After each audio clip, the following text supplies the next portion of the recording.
Hello everyone and welcome to this video on why projects fail.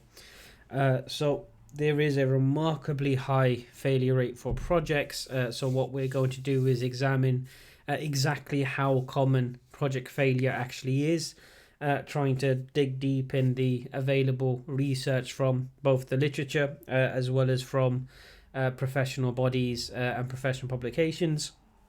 As well as this, we're going to examine some of the common causes of failed projects, or some of the underlying reasons why the failure rate appears to be so high.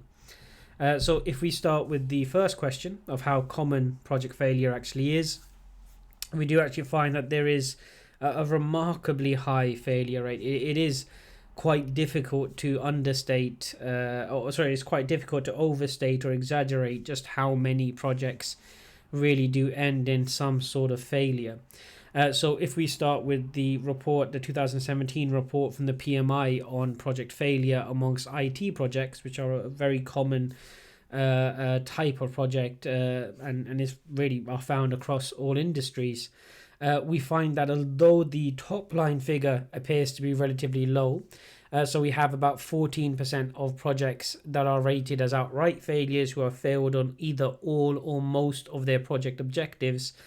Once we start digging in a bit deeper in the data, the true picture really does emerge. So 31% of all the projects surveyed didn't meet all of their project objectives, so at least one or more of their project objectives weren't met, which is again remarkably high if you consider how tight and narrow project objectives are supposed to be. So if we were to consider project benefits, the rate would probably be far higher, but because project benefits are sometimes fairly ambitious and also are sometimes fairly vague or intangible, to a degree that's understandable. However, objectives rather than benefits are far narrower and connected to the project rather than the overall operation. As well as this, we find that 43% went over budget, excuse me, as well as 49% going over their allotted time frame. So the projects were delivered late to some degree. And again, this is really quite remarkably high, considering that we are looking at carefully managed projects. We have a range of very highly specialized project management methodologies, and yet we are seeing these extremely high failure rates. Now, if we were to broaden our look away from just IT projects and towards projects in general, some of the statistics and data that we find are quite startling. So McKinsey and Company, a fairly well regarded and reputable company, found in their own study that 14% of projects fail so badly that they actually risk serious harm to the organization. So just to put that into context, projects are there to manage some sort of change or to introduce some sort of change within the organization. So if you're looking at 14% of projects failing to the degree that the organization is structurally harmed, that is again astonishingly high. Looking at a Gallup poll of a fairly wide range of respondents, only 2.5% of companies can claim to actually have successfully completed all of their projects. So this means really 97.5% of companies experience at least some project failures at some point within their project portfolios or their project programs. So this points to some really structural or foundational reason as to why projects struggle and are challenged to such a degree. And lastly, the PMI, the Project Management Institute, finding that only 26% of projects across all sizes and types can actually claim to have succeeded on their own terms. So less than a quarter of projects undertaken across all sizes of projects, so from large complex projects to small, very simple projects across different industries, across different sectors, only just slightly more than a quarter will succeed. So this means 3/4 experience some sort of failure. So looking at this range of data across a range of different publications, we can certainly see that projects seem to be a particular problem for organizations. Running successful projects seems to be a really quite a difficult skill to master. And this seems to be true of all industries and all types of companies. So it is worth trying to understand why this is the case and what some of the underlying causes of project failure actually are. Well, the first thing that we really want to highlight is going back to understanding what projects are exactly. So when we talk about projects, we're distinguishing them from business as usual or the regular ongoing operations. So the operations of an organization are the fundamental production and delivery of whatever goods or services they're producing. It's the day-to-day business. It's the business as usual, the regular activities they do on an ongoing basis. Projects are unique, one-off activities designed to really foster and introduce some kind of change. So from something as big as reorganizing an entire branch or division of an organization, down to just repainting a room to renovate a room. All of these things are introducing some sort of change, so they have a definitive start and end point. They have definitive objectives. They are not business as usual. So we do need to draw this clear distinction between the two, and this is one of the underlying reasons of why projects are so challenging for organizations. Organizations, if they're have been running for any kind of length of time, they build up core competencies in their core day-to-day activities. So even if they're not a market leader, even if they lack some kind of competitive edge, they will usually have some sort of basic competencies in their day-to-day activities. This is not necessarily true of projects. Nor even if we say that, well, organizations run projects all the time. Projects have become the primary way that organizations will actually seek to introduce and manage change. So they are running projects constantly, but they're not running the same projects constantly. So projects, by their very nature, are multidisciplinary. They tend to draw together teams that are cross-functional. They require cross-functional skills. They may be introducing some sort of novel change. They may be trying to manage change in a fast-moving, dynamic environment. So simply by dint of having a busy PSO or project support office, or running constant projects and having complex portfolios and programs of projects, doesn't necessarily mean that organizations are able to build up the same degree of comfort and competencies in projects that they are able to do so with their own operations.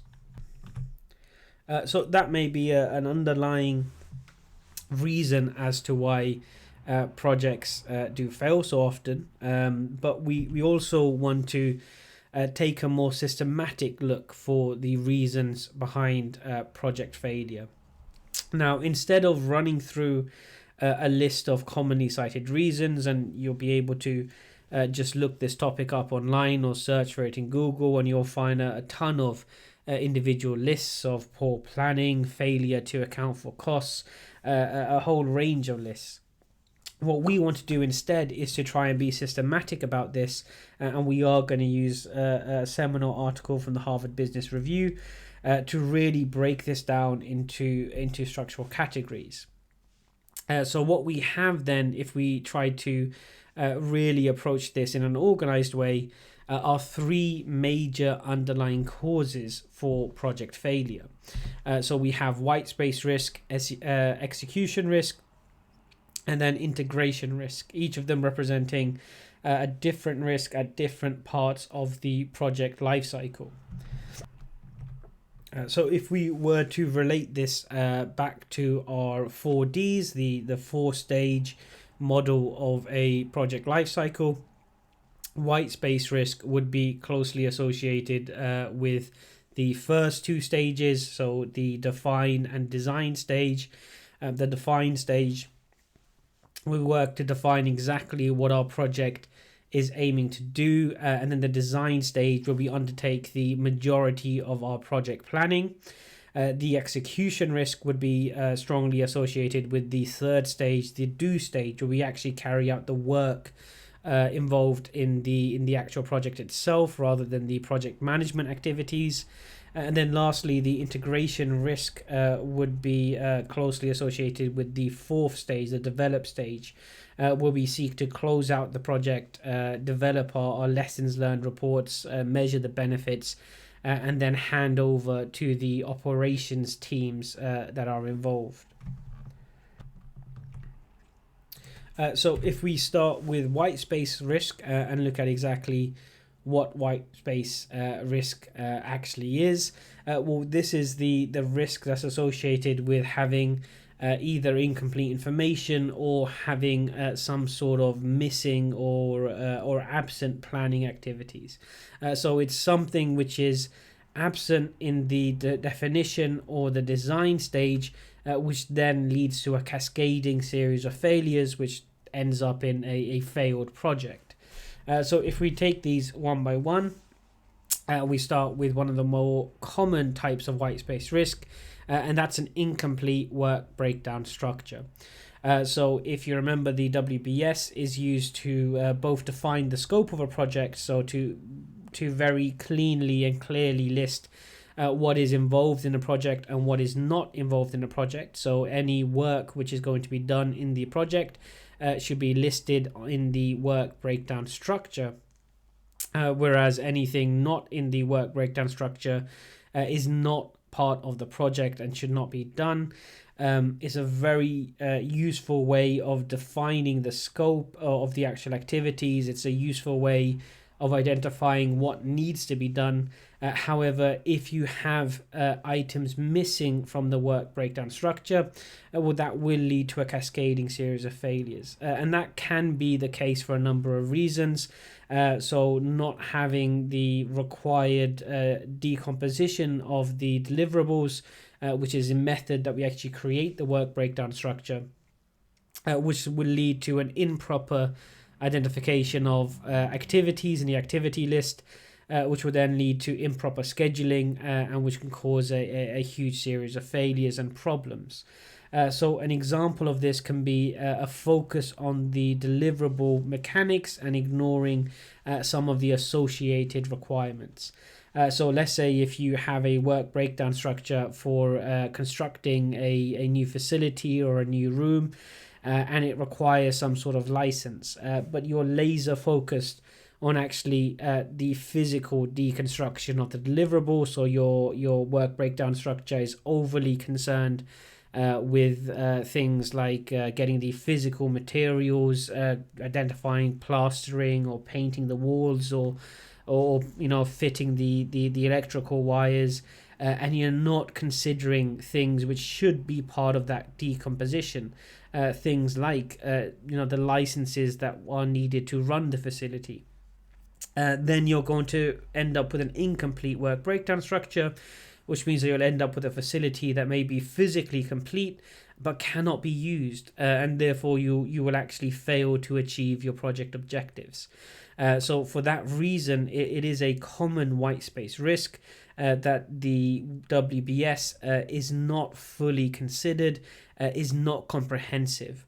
So a WBS which is not comprehensive really doesn't serve the function that it needs to serve. It's not going to be able to define the scope of activities. If there are entire sets of activities which are missing, those will lead to scheduling problems. Those will often also lead to budgetary problems, because we base our project costing off the activities identified in the WBS, and therefore you're going to end up with cost overruns, time overruns, scheduling problems, and also incomplete deliverables. The next white space risk would still have the possibility of arising, even if we have a complete WBS. So let's assume that we have actually decomposed our deliverables properly, and we've ended up with a comprehensive work breakdown structure. However, in order to properly schedule these activities, in order to properly resource them, to apply the required quality standards, as well as to properly budget for the costings, we really need to have a good degree of information about these tasks. So if for whatever reason there's a lack of information about these tasks, and there isn't the proper scheduling applied, there isn't the proper budgetary estimates applied, or the proper resourcing applied, then even though we have a fairly comprehensive work breakdown structure, the rest of our project plans are still going to be incorrect, inappropriate, and therefore again lead to a cascading set of failures. The third type of white space risk that we're going to look at would be one which is a bit of a basket of unknown. So either some kind of unknown variables which crop up after the planning has been complete for the project, or the fact that the project itself is a novel project, so is attempting to apply a new or innovative solution, or is addressing a unique problem that hasn't been identified before or hasn't arisen before. So if either the solution or the problem is novel, then that raises obvious risks, and then trying to apply, for example, a waterfall methodology, so an orthodox waterfall methodology like Prince2, is going to really ask for problems or challenges, and even if you don't have necessarily a novel project, so you don't have a novel solution or you don't have a novel problem, but there is some element of some variables which are unknown, so there's some element of a lack of information, not necessarily because of any oversight by anyone on the project team, but just because of the nature sometimes of business and life and dynamic environments. Information just simply isn't available at certain points in time, and then that's going to again lead to problems. And this is a reason why choosing the correct project methodology can be so important. So if you apply a methodology like Prince2, so Prince2 is designed for controlled environments. It's heavily used in very highly regulated environments, or in environments where management by exception and adherence to carefully detailed plans is paramount. If we apply that to a fast-moving situation, a fast-moving environment where not a lot of information is available at the onset of the project, then you are going to end up with significant white space risk. You're going to end up with plans which don't actually match the reality of the situation during the execution phase, and that too will vastly increase the risk or the reality of project failure. So all of these white space risks are closely associated with the planning phase. However, if we move forward now and look at execution risk, which is associated with the actual execution of the work involved in the project itself. So we're not looking at project management activities such as planning and closing, but we're actually looking at the work identified in the WBS, so the actual activities of the project itself rather than the project management activities. And we have a range of core reasons or common reasons for failed projects in this phase also. So starting with the first, poor oversight or monitoring during the actual execution of the project. So this is where it becomes key that despite careful planning and detailed plans for risk and quality and scheduling and resourcing, if the project manager or the project team doesn't have sufficient oversight and monitoring in place during the execution, those plans will not necessarily be reflected in the actual execution of the project activities. So it's key to not just have a set of detailed plans, but also have the right governance mechanisms, the right monitoring processes, and the right accountability within the project team to make sure that the execution follows the plan as closely as possible. The second major cause of execution risk would be incorrectly resourcing the various activities which are to be carried out. So this can be incorrectly resourced in terms of the actual labor involved, so under-resourcing or over-resourcing. Under-resourcing is far more likely to lead to immediate project failure in time or scheduling, but even over-resourcing can be costly as well. So we have to remember that the idea that if it takes 5 people 1 week to carry out a particular activity, we are not necessarily going to be able to halve that time frame just by throwing 10 people onto that task. Resourcing, and particular labor resourcing, is more complex than just taking the number of labor units and then having a linear relationship with the time taken. Incorrectly resourcing would cost as well, so under budgeting can cause significant problems, which are fairly obvious, but even over budgeting can cause a series of cascading failures, especially if the budgeting and the cost resourcing are not appropriately in line with the quality requirements and the quality standards of the project. And then lastly, incorrectly resourcing in terms of skills. So you have a really well detailed plan, nothing's been missed out, everything is in place in the plan, but you simply lack the required cross-functional skills within your project team to execute that plan as it's been written.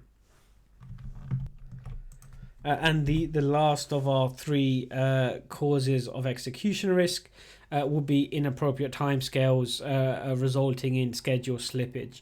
And this is common enough to really require its own category or its own item rather, simply because inappropriate timescales leading to project slippage is a notoriously common reason for projects missing their own time frame. So if you think about large complex projects, things like the Millennium Dome, things like Wembley, the Wembley Stadium, almost every large infrastructure project experiences some sort of time slippage. There is a range of reasons really for this. It could be a case of changing political priorities when it comes to public sector projects. But really it is common enough that it's almost unremarkable when a large complex project misses its delivery date by several months or even years. So those are our execution risks, again associated with the second of the 4 Ds, the do phase. But moving on to integration risk, this would be closely associated with the last of the 4 Ds model of the project lifecycle, the develop stage. This is where the actual work of the project activities has been done. So the project has been carried out and completed, and now we're in the final stage where we're undertaking our project management activities of closing the project, writing our lessons learned report, evaluating the benefits, as well as handing over to the operations teams involved. So it's worth pointing out that many projects are designed to be handed over to some sort of business as usual or operations team. So if you're building a new facility, if you're preparing or developing a new product or service, whatever you're undertaking, whatever kind of change you're introducing, whatever kind of temporary project you're running, at some point there will be deliverables that need to be handed over either to an internal or an external client. So even if the project has been planned properly and it's been executed properly, so all of the work's been carried out, it still doesn't mean the project is going to be successful unless that transition, that handover to internal or external clients, handover to the operations people is done properly. So if we look first, just a fairly straightforward reason for integration risk and therefore project failure is spending all of your time and attention thinking about how your project is to be planned and executed, and not thinking about how it's going to be handed over. So if you're building a new facility for your organization and you're spending all of your time worrying about the actual building itself, the design of the building, the construction of the building, and you haven't thought about how it's going to be handed over to start actually functioning, to actually be given over to a facilities team, and to start running as part of the company's ongoing operations, so you haven't really planned the integration, that's going to be a reason for major failure. Similarly, if you're building a new platform, so let's say a new IT platform for your employees to use within your organization, you've got a fantastic technology stack, you've spent a lot of time developing the code and developing the platform, but you haven't thought about integration, you haven't thought about training the employees to use it, you haven't taken into account things like stakeholder requirements, that's going to be a failure, even if the actual coding of the platform goes off without a hitch and you have a fantastically well-designed, well-coded platform, but it hasn't really been given any attention in terms of integration into your existing operation. That actually is quite closely linked to another major cause, which is poor employee acceptance or engagement, and that should read actually instead of just employee or just user acceptance and engagement, or client acceptance. So if you're running your project for a client, and all projects are really run for clients, whether they're internal or external clients, if you haven't given enough attention to integration planning, then you do run the risk then of having poor engagement with your project from those clients, and therefore running the risk of your deliverables not being accepted. So in our example, we were just talking about handing over an online digital platform for internal use within an organization. If you haven't given enough thought to integration planning, one likely knock-on effect then will be likely to be that your users within your organization are simply likely to not use that platform or not use it as intended, which negates all of your careful planning and your careful design. That itself is, again, you can see how integration risks are all related or connected in some underlying thematic fashion. We see that is connected again often as occurring as a result of actually underestimating how complex it can actually be to alter the ongoing operations of an organization. So just thinking about things like the NHS, the National Health Service in the UK, where the NHS has suffered through decades of, certainly at least a decade since the Conservatives have come to power, of successive reorganizations and redesigns and restructuring of the NHS itself, none of which have really served any of the purposes that they've been touted for. It's extremely difficult to implement that kind of organizational change. So you can have a succession of projects organized in programs or portfolios, but yet you still have the integration risk of really having the challenge of getting all of the various elements required to be achieved in succession in order to have the mammoth operations of an organization like the NHS to actually change in tandem. So to plan this kind of top-down reorganization is in some ways fairly straightforward. To actually achieve it with the acceptance of all of the massive range of stakeholders involved is something else. So while the NHS is a huge complex example, even in smaller, seemingly more simple projects, there can be a lot of complexity in altering operations as well. So even in let's say a small to medium-sized enterprise, where you want employees engaging with email and communications platforms in a different way, You can throw a complex set of tools at the problem. You can run a project. You can run training camps. You can run all types of techniques.